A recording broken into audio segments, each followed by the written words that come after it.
З ім'ям Аллаха Всемилостивого, Милостивого.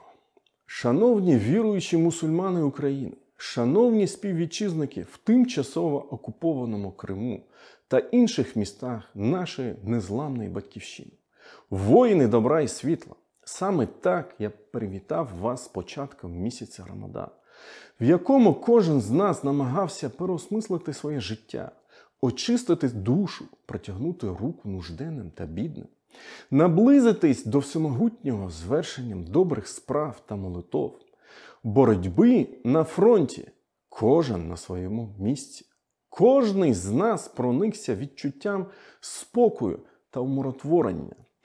Попри періодичні повітряні тривоги та обстріли в різних містах та селах нашої незламної України.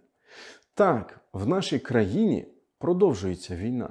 Але попри все, наша батьківщина залишається незламною, яка терпляче йде до неминучої перемоги над злом. І саме цьому ми навчилися в школі Рамадану.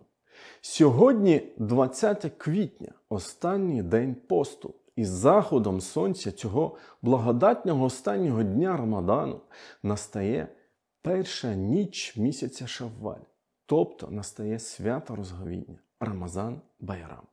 Завтра, 21 квітня, зранку, двері наших мечетій, молитовних приміщень будуть відкриті для звершення святкового намазу.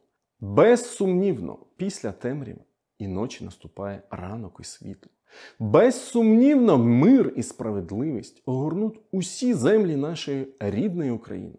Від заходу до сходу, від півночі до півдня, включаючи Донбас і наш рідний Крим. Нехай Всевишній прийме наш піст, добрі справи та старанність на його шляху.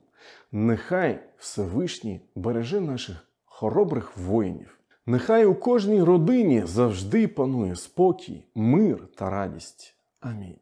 Зі святом Розговіння, зі святом Рамазан Байрам.